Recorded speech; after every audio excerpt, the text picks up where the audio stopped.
¿qué tal? ¿Cómo estáis? Bienvenidos a estas jornadas. Como ha dicho Marga, mi nombre es Alberto y soy fisio, trabajo aquí desde hace 13 años. Bueno, antes de que se me olvide, quiero dar las gracias a los compañeros de ADEN que me han ayudado a hacer la presentación, saliendo en vídeos, ayudándome con la edición, y gracias a Marga también porque ha cogido algunos usuarios para que yo tuviese tiempo de dar la charla. Esta ponencia la vamos a centrar en aplicación de la realidad virtual en neurorehabilitación. Vamos a ver la tabla de contenido.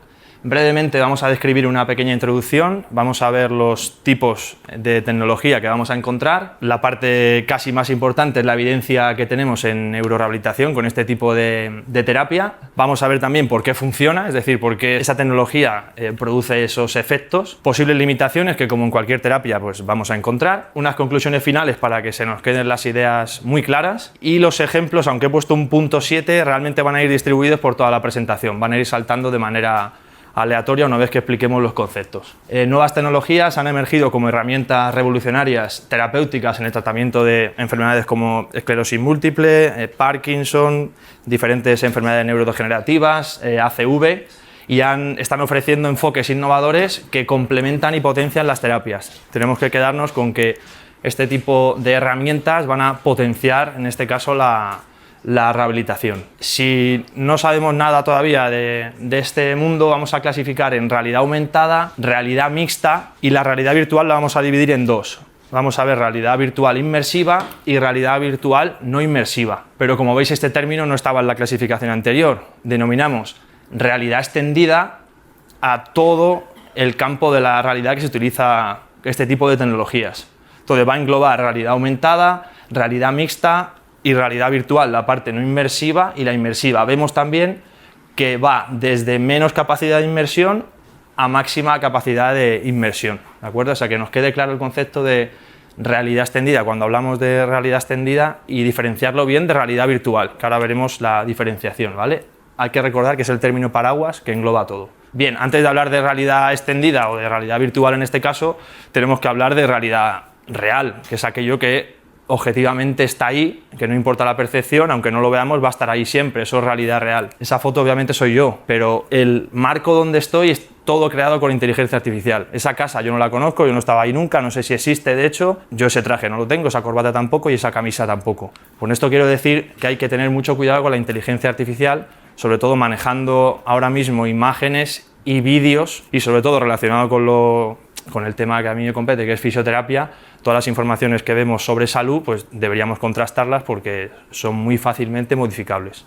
Realidad aumentada, ¿cómo nos centramos? Vamos a tener un dispositivo o tableta donde vamos a ver el mundo real y ahí proyectado a través del software que utiliza la aplicación vamos a ver creados diferentes objetos o animales o cosas con lo que la capacidad de interacción es bastante baja. El dispositivo va a añadir esa información virtual a la información física que vemos. No nos aísla del mundo real y podemos decir que la proporción más o menos es 70% real, 30% virtual. Ejemplos, que es como mejor se entienden estas cosas. Hace no mucho tiempo salió la famosa aplicación de Pokémon GO, que todo el mundo iba por la calle buscando bichos de estos, ¿vale? Veíamos el mundo real y aparecía superpuesto una imagen del Pokémon, ¿vale? También ejemplo muy sencillo, los filtros que casi todos podemos manejar en Instagram, que añaden capas a la imagen real. Ejemplos también, colocación en una sala que tú tengas en casa a través de una aplicación de muebles, no diremos nombre para no hacer publicidad, pero tú puedes ver,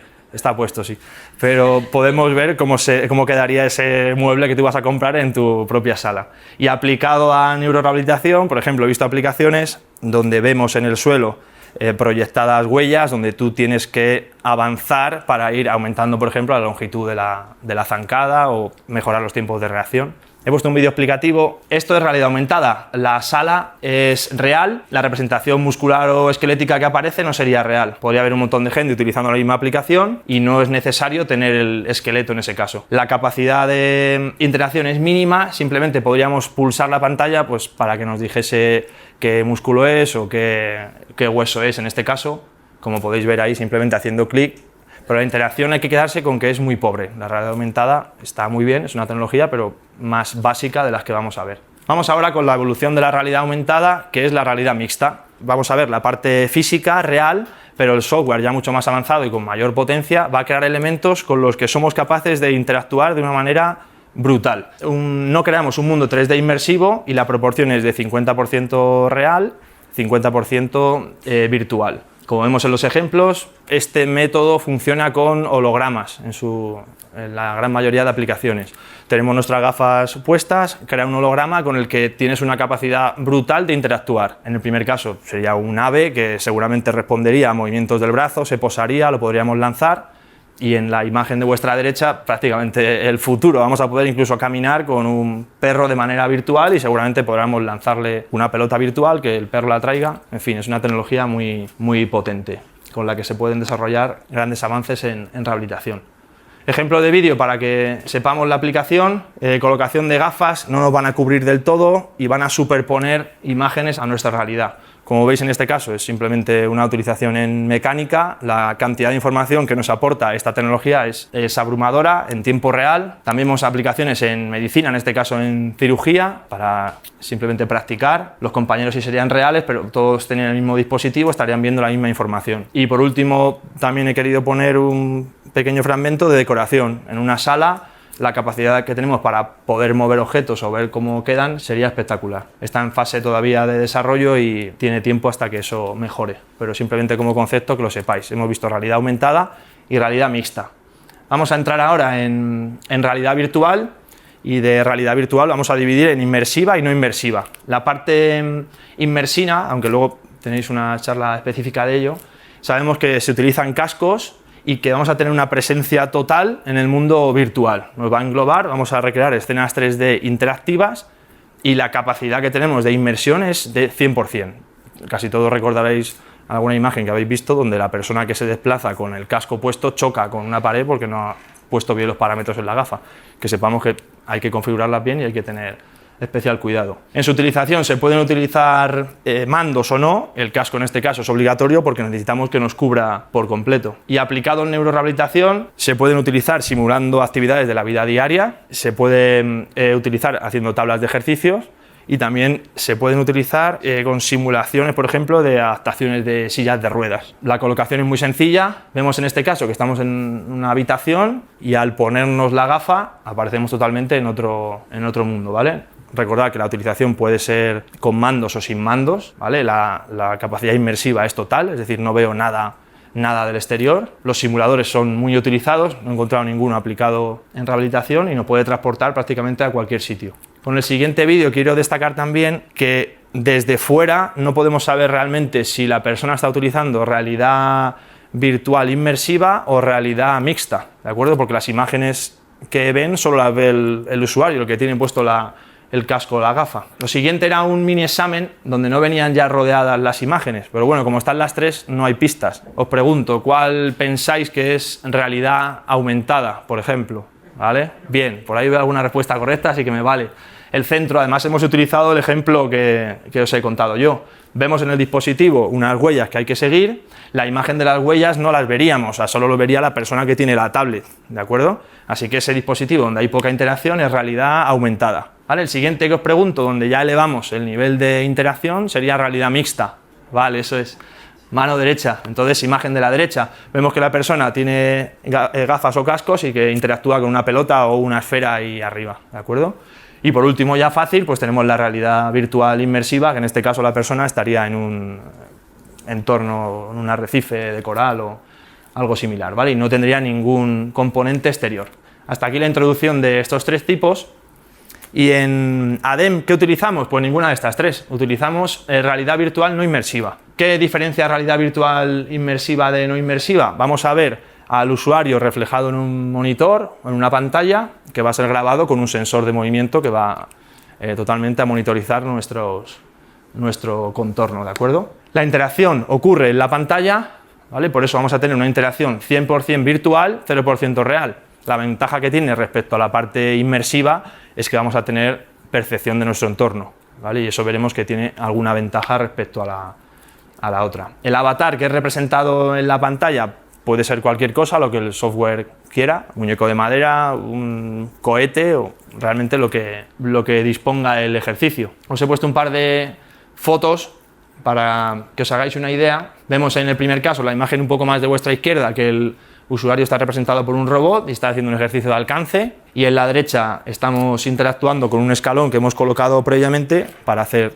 elevaciones o flexión de cadera. También os he puesto un vídeo cortito donde vemos en este caso que se utilizan desplazamientos laterales para la transferencia de peso y de carga de un lado a otro, y elevaciones de miembro superior para disparar a los marcianitos. El usuario está representado por una navecita, entonces me desplazo de un lado a otro según me voy desplazando en la pantalla. La parte más importante de esta charla realmente es la evidencia científica, porque esto ha demostrado que funciona. Vamos a ver en diferentes patologías, luego una pincelada que me ha gustado en estudios que he encontrado de diagnóstico precoz, y también una referencia al dolor, porque fisioterapia sabéis que está ligado completamente a dolor. Vamos con la primera, esclerosis múltiple. Se ha visto en estudios recientes que se producen mejorías con la aplicación. He buscado estudios de realidad virtual no inmersiva. Si en alguno he metido otro tipo de realidad os lo avisaré, ¿vale? Pero de momento todos son de realidad virtual no inmersiva.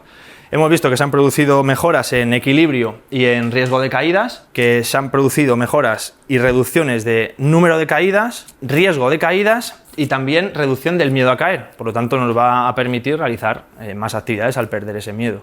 Y también se ha visto que, comparado el efecto del estudio con la no intervención, que el estudio sí ha tenido efecto. También hemos encontrado mejoras en función motora y actividades de la vida diaria en diferentes tests que se utilizan en fisioterapia.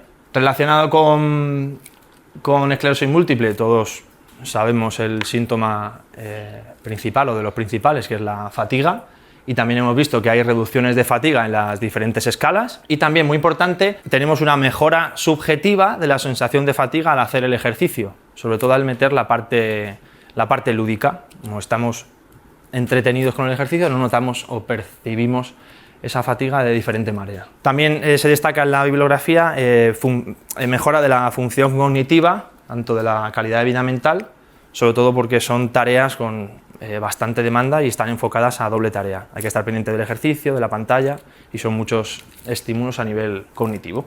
En resumen, mejora de equilibrio en esclerosis múltiple, reducimos riesgo de caídas, favorecemos función motora tanto de miembro superior como de miembro inferior, reducimos la percepción de fatiga, como hemos dicho, mejoramos en definitiva calidad de vida.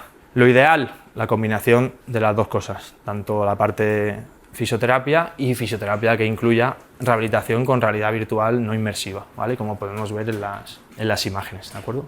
Siguiente parte de teoría relacionada con accidente cerebrovascular. También tenemos en la asociación usuarios con esta patología que acuden a rehabilitación. En los estudios hemos visto que hay mejora de función de miembro superior, ¿vale? Medida en diferentes test, pero sobre todo en aquellos que miden el rango de movimiento. También hemos visto que se producen mejoras de equilibrio y de marcha, tanto equilibrio estático, es decir, cuando el paciente está parado o quieto, puede estar sentado también, y equilibrio dinámico, que lo utilizaríamos ya para la deambulación o incluso para hacer las transferencias. Hemos observado en estudios que hay mejora de función de miembro inferior, muy relacionada también con la marcha, porque aumenta esa capacidad de desplazamiento y esa resistencia, y mejoras en actividades de la vida diaria, actividades básicas, sobre todo medidas con el test de Bartel, que es el que se utiliza en su mayoría para valorar discapacidad.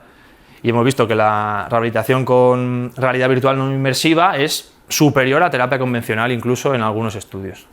Igual que en la anterior, que en esclerosis múltiple, resumen, mejoramos equilibrio, mejoramos función motora de miembro superior e inferior, mejoramos un poquito más marcha en pacientes post-ictus y mejoras en actividades de la vida diaria, ¿vale?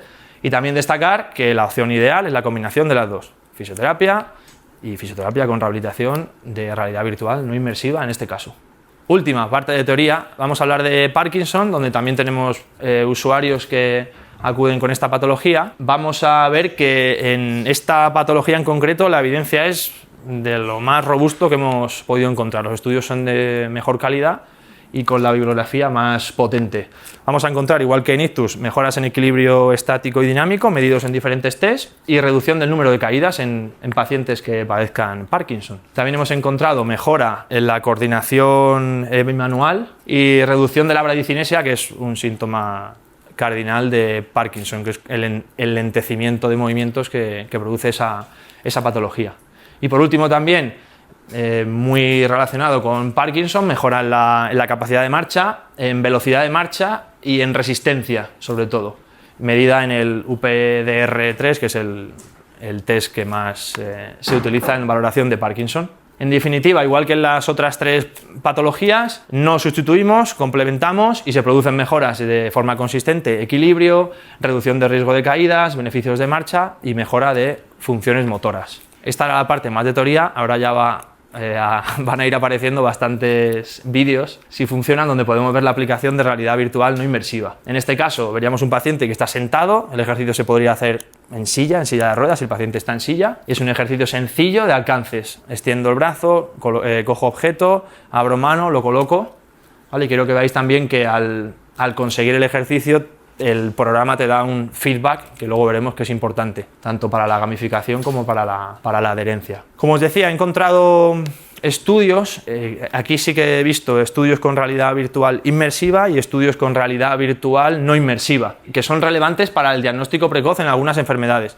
Se ha visto en Alzheimer, Parkinson y algunos, aunque menos, en esclerosis múltiple. ¿Cómo se utiliza esto? Utilizan biomarcadores, es decir, por ejemplo, rangos articulares de codo, cadera, y también marcadores oculares, como puede ser el de la pupila en el ojo. Y he visto 2 versiones, una donde el examinador produce un empuje y te miden la capacidad de reacción que tienes ante ese empuje, y otro donde el propio casco, que sería con realidad virtual inmersiva, te produce un desequilibrio y te valora movimiento de ojos y movimiento de cuerpo. Se compara con individuos sanos y bueno, está viéndose que hay resultados para grandes sensibilidades y especificidades, que es la capacidad de ver que ese diagnóstico es certero y la capacidad de ver que el decir que no tiene esa patología es cierta, ¿vale? Por supuesto se requieren estudios, pero como dato curioso que lo sepáis, porque es interesante. Imagino que a futuro pues se podrá aplicar. Otro ejemplo, en este caso el usuario está de pie, trabajaríamos la capacidad de aguantar el equilibrio a una pierna, desplazarnos, y luego además añadimos el ejercicio de hacer alcances intentando tocar objetos que están colocados pues, a una distancia. Todo se puede variar. Algunos que estáis aquí pues ya lo habéis practicado, y los que no os animo a que lo hagáis. Y la última parte, un poco de teoría, vamos a hablar de dolor. Fisioterapia y dolor sabemos que están totalmente relacionados. Vamos a ver que la rehabilitación con realidad virtual inmersiva y no inmersiva es una intervención basada en evidencia para el manejo del dolor crónico y neuropático, tan importante en este tipo de patologías. También hay estudios que refuerzan que esa duración de esa mejoría persiste durante 6 meses.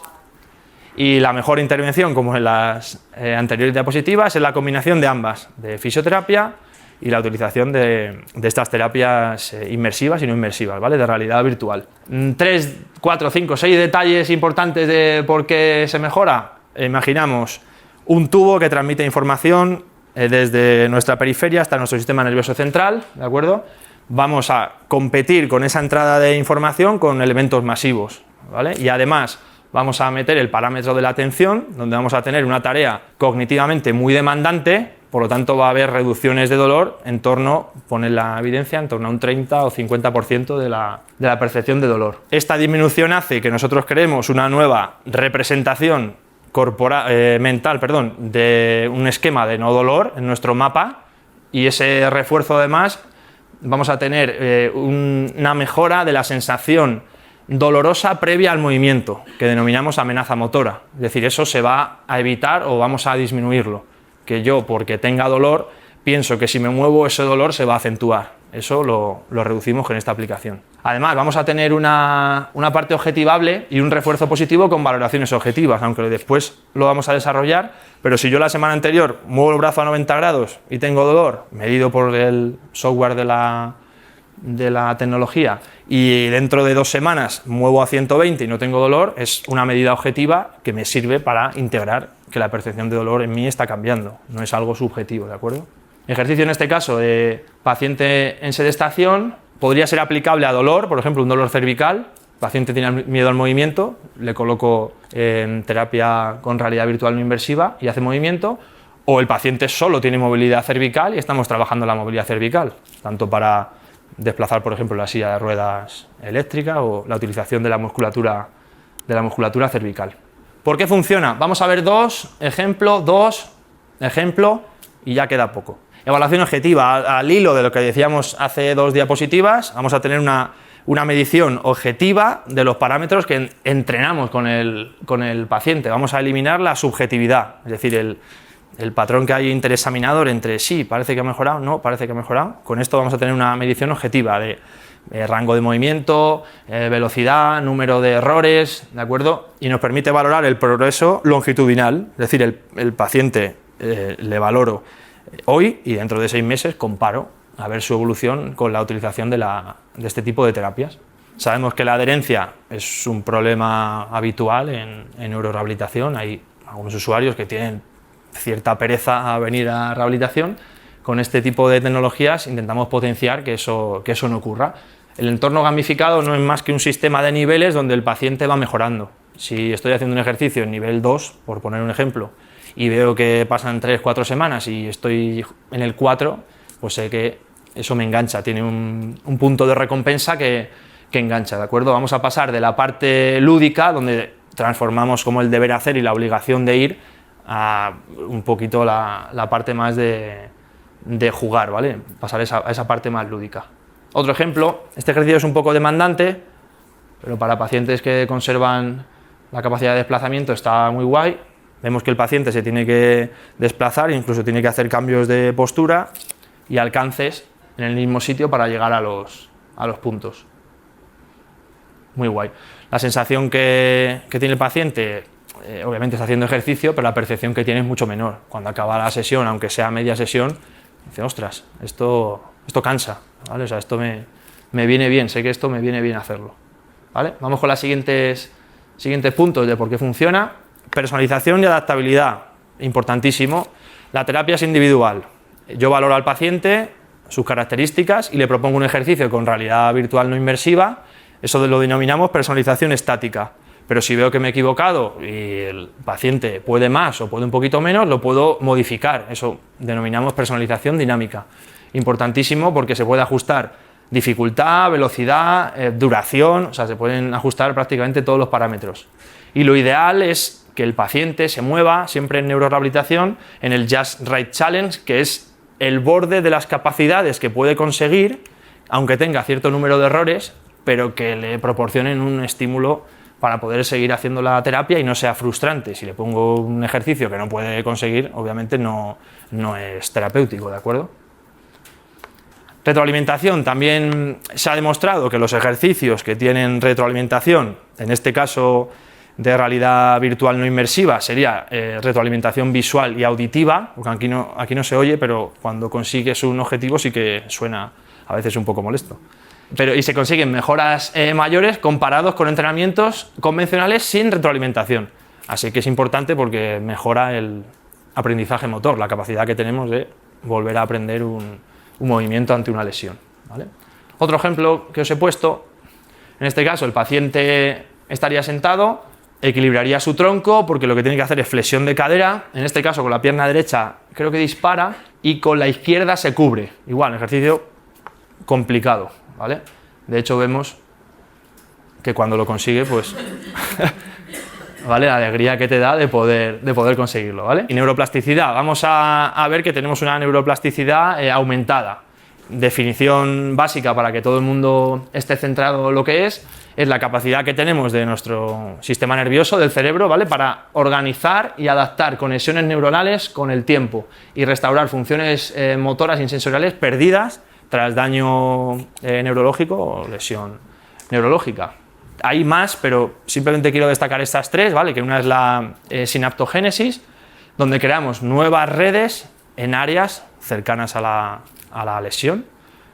Otra que quiero destacar es reorganización funcional. Tenemos la zona dañada y la zona de alrededor coge funciones de la zona dañada, ¿vale? Eso se potencia con este tipo de terapias.